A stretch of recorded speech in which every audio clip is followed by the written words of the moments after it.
What if every single car on the grid was a Mercedes?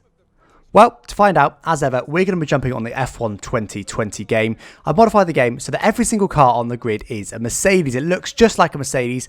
And, well, I will admit, the performance isn't at Mercedes level. The performance is actually Williams level, and that's down to the AI. The AI basically won't go faster if you give them a better car. They'll go faster in a straight line, but if I doubled all of their downforce, they'd actually go the same speed around the corners. That's just how they're coded. So I can downgrade the performance, but I can't upgrade the performance. So what I've actually done is I've given everyone Williams level performance, but made it look like Mercedes.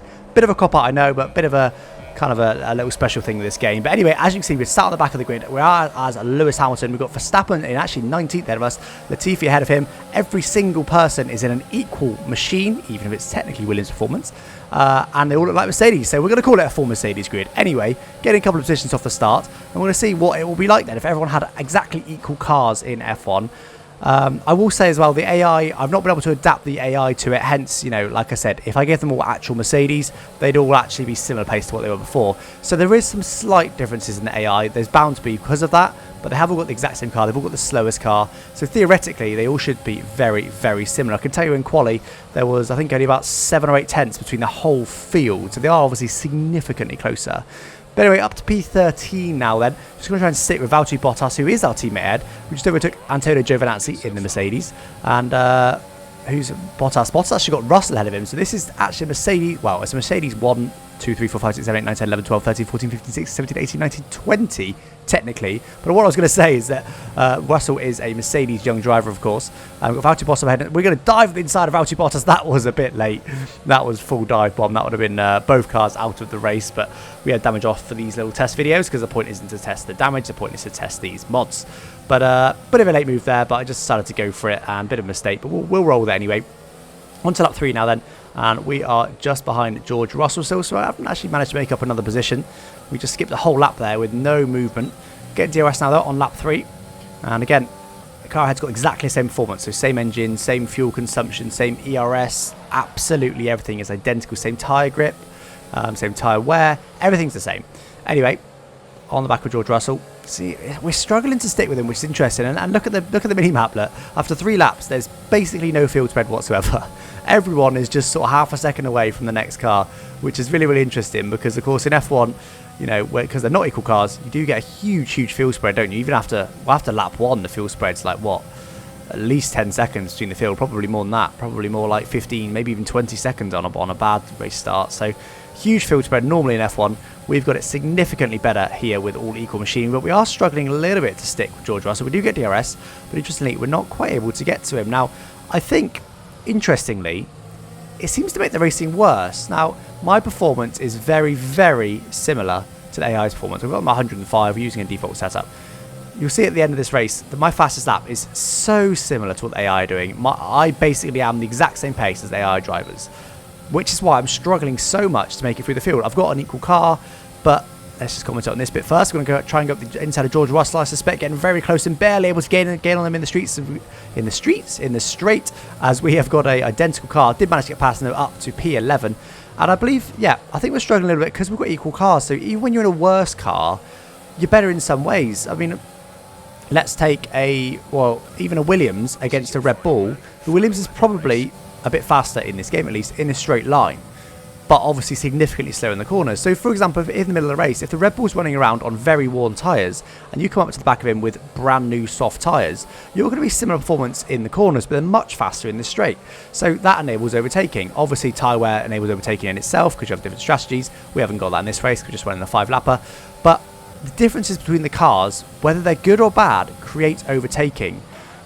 Which is really interesting. And of course, each of the cars deals differently with dirty air, gives off different amounts of dirty air. Each car is better in slower speed, better in medium speed, better in higher speed. They all vary in all the different types of corners, which creates variables. It creates variation. So you can really close in on the car ahead in certain corners, lose out in other corners. It either creates gaps where there otherwise wouldn't be gaps, or it allows you to go up so close to the car ahead that you can then overtake. I mean, obviously, F1, I will say in this game as well, dirty air is nowhere near as strong as it is in real life. So if we had realistic dirty air, then really we would be no chance of overtaking, but despite the dirty air being quite weak, we're still struggling to overtake. On the last lap of this race now, we are now going to go for Kimi Räikkönen for just 1 championship point.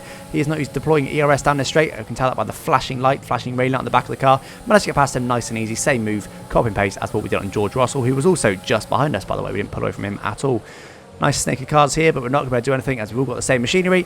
For the run to the line, we're going to come in P10, just a single World Championship point. And interestingly, I'm pretty sure if we all had, you know, normal F1 2020 cars, pretty sure if I was in a midfield team, I'd probably be able to get a little bit higher than that. If I was in, let's say, Racing Point, McLaren, I reckon I'd be able to get to maybe 8th. Something like that. But I was only able to get to 10th because we all had the exact same car. But look how close this field is. You saw me there, only 2 tenths off the best. But look how close this field is. The fastest lap is incredibly close. A couple of tenths between everyone, maybe 4 tenths between everyone. But then more importantly, 10 seconds covers 20 cars. That's an average of a half a second per car. We're going to jump into the second race now, though. We're going to try Monza. There wasn't much overtaking at that track. I chose Silverstone, by the way, because the Mercedes cars, that's when they were most dominant. They were a second ahead of the next fastest car in Silverstone. So we thought, let's try and even that out. It was more even, less overtaking. We're going to go to Monza to try and generate some sort of excitement. We're starting the back of the grid again, but look at that. Just over half a second covers all 19 cars. Of course, we've done a slow lap on purpose to be from the back of the grid. But anyway, on the back of the grid, we go then. 5 lights. And they're out and we're away again. Absolutely identical cars. Everyone is in a Mercedes, overtaking George Russell in a Mercedes, overtaking Nicholas Latifi in a Mercedes, coming up to Romain Grosjean in a Mercedes, etc, etc. Romain Grosjean actually defending quite heavily there, which is probably quite a good move from him. And we are just going to sit behind him there. I'm sure we could dive up the inside there, but we don't want to. We want to be a bit more realistic than that. So we've actually only gained 1 position at the moment. We're going to try and go on the outside. Nicholas Latifi, bit of oversteer though. Once again, we've got Williams level performance, so the traction isn't what you get in traction and downforce, in fact, isn't what you get in a real Mercedes, of course. But everyone is in the same boat. Actually losing out to Latifi there because we stopped deploying overtake. Oh wow, that was a bit strange. Don't really know what happened there. It was a little AI-ism, we'll call that. Still not managed to get past Nicholas Latifi. We're going to try and up his inside here though, using a bit of overtake, which we managed to do nicely, get well up his inside, and a move done. Max Verstappen then down in P16. And we're up to P17 now, so actually probably a worse start than what we got last time. But let's see if we can make it through the grid a little bit better. We are going to be a lot more aggressive on this race. We're going to push it a lot harder. We're going to be a lot more aggressive. See if we can make it up a bit further the grid in 10th on a track, the easiest track to overtake of the whole calendar. And same nearest distance. Everything else is exactly the same. We have had a worse start, so let's see if we can get any further out. All the same conditions other than that, obviously, all got the same performance. Coming to the final turn, I'm coming to the Parabolica in P16 at the moment. So we made a couple of places on the first lap, but not a huge amount. And once again, look at that mini map. All of those cars from whoever's in the Haas Mercedes, we'll call it, right the way down to the McLaren Mercedes, the Renault Mercedes, the Mercedes Mercedes, the Ferrari Mercedes. Look how close they all are. So they're all probably going to be side by side coming to this corner. Yeah, right to the inside of the track. So they're going to be very, very slow. And in fact, look how early Kimi Räikkönen brakes. We managed to get all the way up inside him. We were about 100 meters back. Now, obviously, that's an AI-ism rather than anything to do with the equal cars. But that was pretty wild there. And I didn't particularly brake late. I braked at my normal point, but they just braked so very early. Daniel Ricciardo will be able to dive up the inside of him. We're not too far back. We're also not right behind him. We are going to go for it. Dive right up his inside. Almost hit Lance Stroll. Very, very close, but just about managed to get stopped in time. Up to P14 now, so we're making our way through the grid a little bit better, just because we're pushing quite a lot harder and being a lot more aggressive with our overtakes, which of course you couldn't do in real life because you'd be too worried about damage. Let's give ahead to lap 3 now then. Lance drop ahead once again, going to go for the dive bomb in this corner. This is the air don't defend very, very well through there, and they also brake quite early, so it's very easy to dive up the inside. He's trying to stick to the DRS though of Carlos Sainz, as this is now the DRS lap, which we should be able to do nicely. Carlos Sainz in the Mercedes. I should just keep saying that. Just Carlos Sainz the Mercedes, Lance Stroll the Mercedes. I'm sure that wouldn't get boring at all. Anyway, skipping on to lap 4 now then. So this is the penultimate lap. We're still only in P13.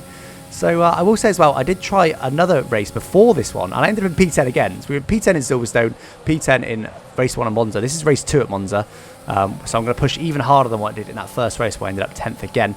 Quite an aggressive move on Carlos Sainz. He tries to defend a little bit, but he just sent out the inside. Did cost us a bit of time, so we're pushing hard now to make sure we keep the DRS on Alex Albon, which we are going to do nice and easily.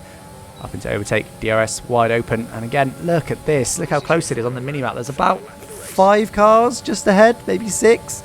All incredibly close. Are they 3 wide? I think they're 3 wide coming to the first turn. I do not advise that, guys. Down on the inside of Alex Albon. Again, accidentally dive bomb Charles Leclerc as well. That gives us 2 positions. So we're already up to P10. So we just need to gain 1 more position. We beat our previous 2 attempts.